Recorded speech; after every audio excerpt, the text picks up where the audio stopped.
Hello student, welcome back to my channel. आज हम लोग हिंदी के कुछ मोस्ट इंपॉर्टेंट क्वेश्चन सॉल्व करने वाले हैं जो कि मोस्ट इंपॉर्टेंट है आपके बोर्ड एग्जाम के लिए।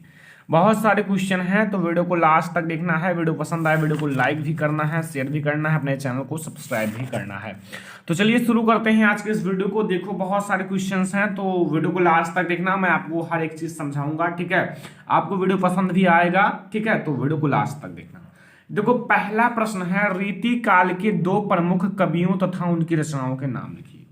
जो रीति काल है, रीति काल के दो प्रमुख कवि तथा उनके रचना का नाम लिखना है। ठीक है, तो रीति काल के दो प्रमुख कवियों तथा उनकी रचनाओं का नाम लिखिए। तो पहला है केशवदास। केशवदास जो है ना, केशवदास रीति काल के कवि हैं और इनकी जो रचना है वो रामचंद्रिका, चंद्रिका और कवि प्रिया। ठीक है, रामचंद्रिका और सेकंड है कवि प्रिया। ठीक है, ये इनकी रचना है, ये आपको तैयार करना है। दूसरा है भूषण, और भूषण की जो महत्वपूर्ण रचना है वो है शिवा बामुनी एंड शिवराज भूषण। क्या है स्टूडेंट? शिवा बामुनी और शिवराज भूषण, ये इनकी रचना है। ठीक है, ठीक है स्टूडेंट, तो ये आपका पहला क्वेश्चन है। रीति काल के दो प्रमुख कवि तथा उनकी रचनाओं का नाम, केशवदास, रामचंद्रिका, कवि प्रिया एंड दूसरा है भूषण जिसके रचना है शिव बामनी एंड शिवराज भूषण। ठीक है, सेकंड नंबर, छायावादी की दो प्रमुख विशेषता लिखिए। जो छायावादी है उनकी दो प्रमुख विशेषताओं को बताना है। मैं आपको तीन विशेषता बता देता हूं, तीन विशेषताएं बता देता हूं ताकि आप लोगों को कोई दिक्कत ना हो। देखो स्टूडेंट, पहला है प्रेम सौंदर्य का चित्रण। जो प्रेम सौंदर्य का चित्रण इसमें किया गया है, प्रेम सौंदर्य का चित्रण। सेकंड है प्रकृति का मानवीकरण। जो प्रकृति है उसका मानवीकरण। ठीक है, प्रकृति का मानवीकरण। तीसरा है रहस्यवादी भावना। क्या है? रहस्यवादी भावना। ठीक है, याद कर लो स्टूडेंट, रहस्यवादी भावना याद कर लो। हर एक पॉइंट, हर एक स्टेप आपको याद रखना है। प्रेम सौंदर्य का चित्रण, प्रकृति का मानवीकरण एंड रहस्यवादी भावना। ठीक है, छायावादी की प्रमुख विशेषताएं हैं। प्रश्न नंबर 3, किसी एक एकांकीकार लेखक का नाम लिखिए। किसी एक एकांकीकार लेखक का नाम आपको बताना है स्टूडेंट, तो वो है डॉक्टर राम कुमार वर्मा। उनकी रचना है दीपदान, जो उनकी एकांकी है। ठीक है, एकांकी उनकी कौन सी है? दीपदान। नाम क्या है? डॉक्टर राम कुमार वर्मा और उनकी एकांकी है दीपदान। तो ये प्रश्न नंबर 3 है। क्या है? किसी एक एकांकीकार लेखक का नाम क्या है? डॉक्टर राम कुमार वर्मा, जिसकी एकांकी है दीपदान। ठीक है, समझ में आया? प्रश्न नंबर 3 तक आपको समझ में आ गया। ठीक है, तो बहुत ही अच्छा है प्रश्न नंबर 3। प्रश्न नंबर 4 है, किसी एक संस्मरण लेखक का नाम लिखिए। तो किसी एक संस्मरण लेखक का नाम बताना है। तो पहला है बनारसी दास चतुर्वेदी, बनारसी दास चतुर्वेदी एंड दूसरा है कन्हैया लाल मिश्र प्रभाकर। कन्हैया लाल मिश्र प्रभाकर और बनारसी मिश्र चतुर्वेदी, देखो बनारसी दास चतुर्वेदी एंड कन्हैया लाल मिश्र प्रभाकर। ये प्रश्न नंबर 4 है। ठीक है, मोस्ट इंपोर्टेंट है आपके बोर्ड एग्जाम के लिए, तो आपको याद करने हैं क्योंकि आपको ये याद करके ही जाना है। वीडियो को शेयर भी कर दो ताकि सब स्टूडेंट जान सके कि ये बोर्ड एग्जाम के लिए मोस्ट इंपोर्टेंट है। तो चलिए आगे देखते हैं। प्रश्न नंबर 5, छायावाद के दो कवियों ठीक है, कवियों और उनकी दो दो रचनाओं का नाम लिखो। जो छायावादी है, छायावादी की दो कवियों और उनकी दो दो रचनाओं का नाम लिखो, मतलब उनकी दो दो रचनाएं बतानी है। तो छायावादी के कवि आपको पता होगा, जिसके जयशंकर प्रसाद, जो छायावादी के प्रावर्तक माने जाते हैं।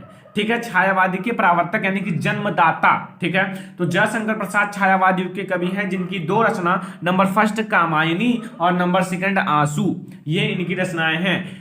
कामायनी और आंसू याद कर लो, मोस्ट इंपोर्टेंट है। कामायनी और आंसू बहुत बार विकल्प में भी पूछा गया है। फिर अगला है महादेवी वर्मा। महादेवी वर्मा भी छायावादी की कवित्री हैं जिसका नाम है महादेवी वर्मा एंड यामा और दीपशिखा, इनकी दो रचनाएं हैं। यामा और दीपशिखा आपको और भी याद है तो लिख सकते हो, अतिथि के चलचित्र भी लिख सकते हो, जो आपको याद हो। ठीक है, तो यहां मैंने बताया है महादेवी वर्मा की दो रचना है, यामा और दीपशिखा।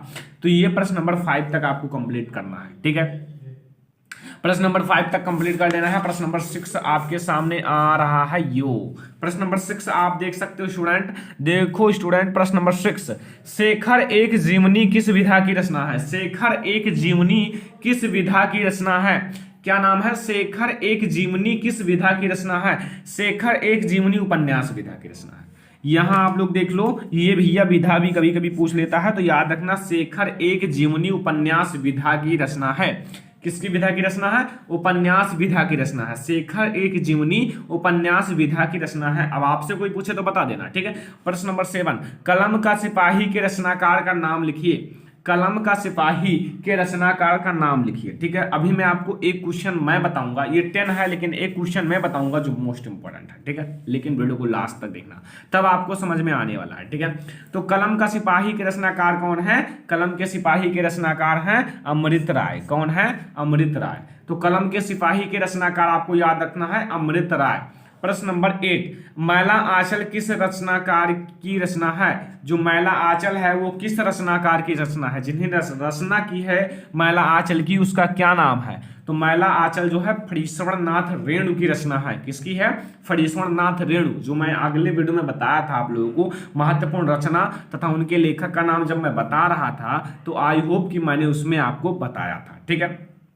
मैंने एक वीडियो एडवांस बना दिया था कि महत्वपूर्ण रचना तथा उनके लेखक का नाम, ठीक है। तो यहाँ मैला आंचल किस रचनाकार की रचना है? तो मैला आंचल फणीश्वर नाथ रेणु की रचना है।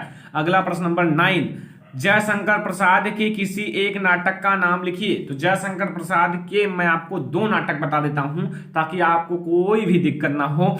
तो जयशंकर प्रसाद के किसी एक नाटक का नाम आपको बताना था, तो मैं आपको 2 बता देता हूं। Number 1 Chandragupta, number 2 Skandagupta. दोनों याद कर लो, नाम लगभग सेम है, चंद्रगुप्त और स्कंदगुप्त। तो चंद्रगुप्त और स्कंदगुप्त जो है जयशंकर प्रसाद जी का नाटक है, ठीक है। तो याद कर लेना, मोस्ट इंपोर्टेंट है आपके बोर्ड एग्जाम के लिए। तो जयशंकर प्रसाद जी के किसी एक नाटक का नाम आपको बताना था, तो मैंने आपको 2 बता दिया, तो आपको कोई दिक्कत नहीं होगा, ठीक है। तो जयशंकर प्रसाद जी के चंद्रगुप्त और स्कंदगुप्त 2 नाटक हैं।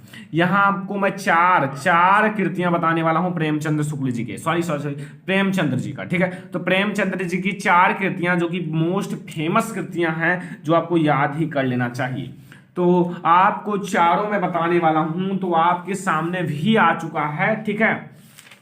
तो ये आपके लिए मोस्ट इंपॉर्टेंट जो मैंने बताया है ये सब है। अब मैं आपको बताता हूं जो इसका, हाँ ठीक है, ये देखो इसका जो कृतियां हैं, गोदान जो है प्रेमचंद्र जी की कृति है। गबन भी प्रेमचंद्र जी की कृति है। एंड अगला देखो सेवा सदन भी प्रेमचंद्र की कृति है। एंड आपकी निर्मला भी प्रेमचंद्र जी की कृति है। तो ये प्रश्न नंबर 10 हुआ। एक प्रश्न मैं बताता हूं जो कई बार पूछा गया है, जिसको आपको याद ही कर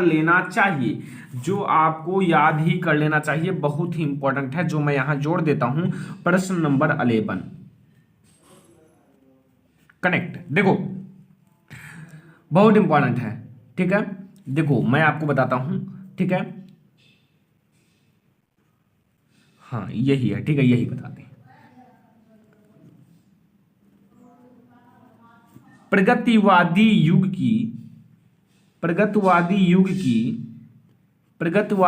की 2 विशेषताओं को बताइए, ठीक है। प्रगतिवादी युग की आपको 2 विशेषता, ठीक है, विशेषताओं को बताइए या विशेषताओं को लिखिए। किसकी? प्रगतिवादी युग की 2 विशेषताओं को लिखिए। तो 2 विशेषता पूछ रहा है, मैं आपको 2 विशेषता बता देता हूं। 2 से ज्यादा पूछेगा नहीं, लेकिन अगर आप लोगों को कोई भेद हो तो हो सकता है, लेकिन 2 से ज्यादा नहीं पूछेगा, ये आपको याद रखना है, ठीक है, क्योंकि 2 नंबर से ज्यादा ये आता नहीं है, ठीक है। तो पहला लिख लो, साम्यवादी विचारधारा से प्रभावित। साम्यवादी विचारधारा से प्रभावित,